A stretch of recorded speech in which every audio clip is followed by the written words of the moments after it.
प्रिय बच्चों, आपका पुनः स्वागत है आपके YouTube channel read and learn with Ranjit Kumar पे।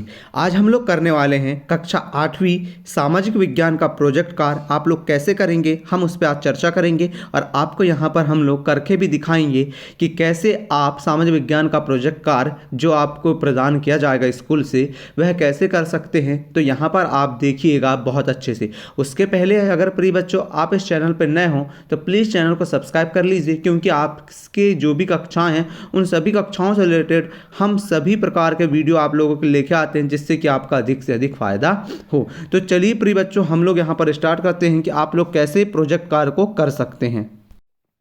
यहाँ पर देखेंगे आप बच्चों, हमने आप लोगों के लिए लेके आया सबसे पहले प्रोजेक्ट क्रमांक 1 या परियोजना क्रमांक 1। अब आपको परियोजना क्रमांक 1 आपके स्कूल में जो भी मिले, हमने यहाँ पर 4 लेके आ गए हैं। 4 में से आपको परीक्षाओं के लिए 2 करना है, जिसमें आपको एक 10 अंक का होगा और दूसरा भी 10 अंक का होगा। आपको इस प्रकार से एक प्रोजेक्ट कार्य के 20 अंक मिलने वाले हैं। तो कृपया कर आप यहाँ पर बहुत अच्छे से समझेंगे और बहुत अच्छे से उसको करेंगे, तभी आपको 20 में से 20 अंक दिए जाएंगे। तो यहाँ पर देखेंगे आप पहले नंबर का प्रश्न है कि क्या कह रहा है प्रश्न पहले नंबर का, जहां आप रहते हैं उसके आसपास प्रचलित किसी हस्तकला का इतिहास पता लगाएं। हस्तकला मतलब जो हाथों से बनाए जाते हैं वो चीज़ें। इसके लिए आप दस्तकारों के समुदाय, उनकी तकनीक के में आए बदलाव और उनके बाज़ारों के बारे में जानकारी एकत्रित करें तथा पिछले 20 वर्षों के दौरान इन चीज़ों में किस तरह बदलाव आए हैं उनका विवरण लिखिए। आपको प्रश्न समझ आ गया होगा, हस्तकला के बारे में है और उसका उत्तर ये देखिए आपके सामने है। जैसे आपने देखा होगा यहाँ आपके आजू बाजू कोई भी अगर फैक्ट्रियाँ हों तो वो क्या करते हैं, हाथ से जो भी निर्माण करते हैं, तो हाथ से बनाने वाले चीज़ों का आपको पता लगाना है, उनके इतिहास को जानना है, उनके इतिहास के बारे में जानने के बाद अपने शब्दों में लिखना है, या हमने जैसा लिखा है आप वैसा भी लिख सकते हैं। ठीक है बच्चों, अगर आपको कुछ भी डाउट रहता है तो आप कमेंट कर लीजिएगा। आपके कमेंट हम जरूर लेते हैं और उन कमेंटों को आंसर भी अवश्य देते हैं। अगर आपको इसकी PDF चाहिए तो PDF टेलीग्राम में है और टेलीग्राम की लिंक कहाँ है, डिस्क्रिप्शन में, आप उसको भी ज्वाइन कर सकते हैं।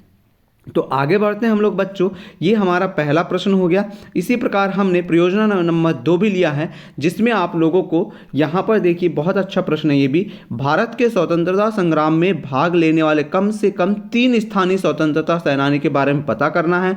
उनके चित्र एवं उनके संबंधित जानकारी संकलित कर नाम, जन्मतिथि, जन्म स्थान, स्वतंत्रता आंदोलन में उनके द्वारा किए गए कार्य और एल्बम तैयार करना है। तो देखिए यहाँ पर हमने भीमा नायक सबसे पहले लिया, उनकी डेट ऑफ बर्थ लिखा, उनका जन्म स्थान लिखा, उनके पिताजी का नाम लिखा और यहाँ पर आपको दिख रहा होगा कि स्वतंत्रता आंदोलन में इनके द्वारा किए गए कार्य को भी हमने बहुत अच्छे से लिया है। अब आगे बढ़ें तो हमने इसके बाद जो लिया है वह है हमारे चंद्रशेखर आज़ाद जी के बारे में। तो देख सकते हैं यहाँ पर हमने चंद्रशेखर आज़ाद जी की सबसे पहले हमने क्या लिया, उनकी जन्मतिथि लिया, फिर जन्म स्थान लिया, फिर उनके पिता का नाम लिया, माता का भी नाम लिया और फिर स्वतंत्रता संग्राम में उन्होंने क्या योगदान दिया उस योगदान को भी हमने बहुत अच्छे से समझा है। अब यहाँ पर है अगला रानी अवंतीबाई। रानी अवंतीबाई के बारे में देखिए, उनका हमने क्या लिखा, नाम लिखा, फिर उनका जन्म तारीख लिखा, फिर उनका जन्म स्थान लिखा, देखिए कितना अच्छा जन्म स्थान है, फिर यहाँ पर पिता का नाम लिखा और फिर माता का नाम लिखा। ठीक है, आगे बढ़ते हैं।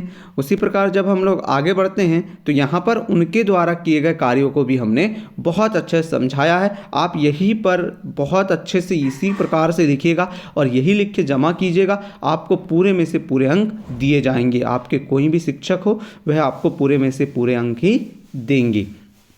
आगे देखेंगे आप, आगे क्या है, अब परियोजना नंबर 3 आ गया हमारा। इस परियोजना नंबर 3 में क्या है कि किसी स्थानीय ऐतिहासिक भवन, इमारत या परिवेशीय उपलब्ध सामग्री से मॉडल बनाना है। बहुत अच्छा प्रश्न है, आप इसको बहुत अच्छे से समझ लीजिए। यहाँ पर देखिए बालाघाट जिले के प्रमुख ऐतिहासिक स्थल लिए गए हैं। हमने यहाँ पर ऐसा ही सेम आपको एक और प्रोजेक्ट दिया था हिंदी में, इसी से संबंधित था, इसी प्रश्न से संबंधित।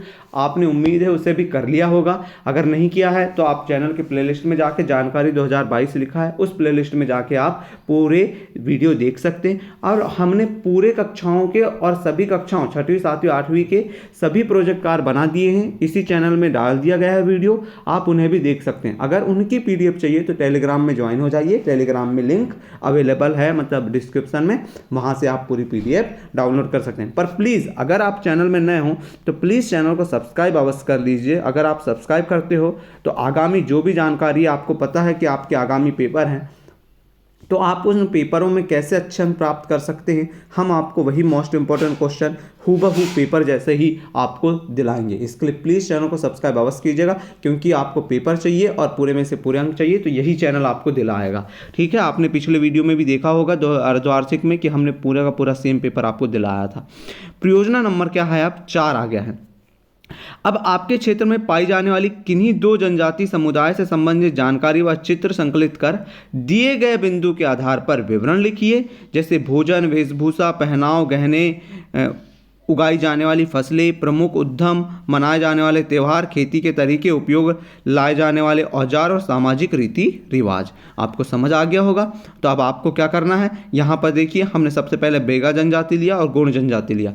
तो हमने बैगा जनजाति के बारे में समझाया, उनकी भोजन, वेशभूषा, गहने, उनके द्वारा उगाई जाने वाली फसलें, और फिर प्रमुख उद्यम यानी कि उद्योग क्या हैं, उनके क्या करते हैं, वो कौन से कार्य करते हैं, फिर मनाए जाने वाले उनके द्वारा त्यौहार, और फिर खेती के तरीके। उसी प्रकार आगे बढ़ेंगे आप तो यहाँ पर आपको मिलेगा गोंड जनजाति। उन गोंड जनजातियों के बारे में भी हमने पूरा कंप्लीट यहाँ पर लिख दिया है आप लोगों के लिए, समझाते हुए भी बहुत अच्छे से देखिए, आपको बहुत अच्छे से समझ आ रहा होगा। अब आपको करना क्या है, इन्हीं को आपको सेम कोई भी 2 प्रोजेक्ट कार्य कर लेना है और अपनी कक्षा में जमा कर देना है, जिससे आपके टीचर द्वारा पूरे में से पूरे अंक आपको दिए जा सकें। तो ठीक है बच्चों, कैसा लगा वीडियो हमें कमेंट करके अवश्य बताएं, और ऐसे ही वीडियो के लिए हमारे चैनल बने रहें। चैनल को सब्सक्राइब करें, लाइक करें और दोस्तों के साथ शेयर भी अवश्य करें। ठीक है बच्चों, मिलते हैं अगले वीडियो में। हमने पूरे प्रोजेक्ट कार्य करा दिया है, आप पूरे प्रोजेक्ट कार्य देख सकते हैं इसी चैनल में। मिलते हैं अब अगले वीडियो में। Thank you for watching children.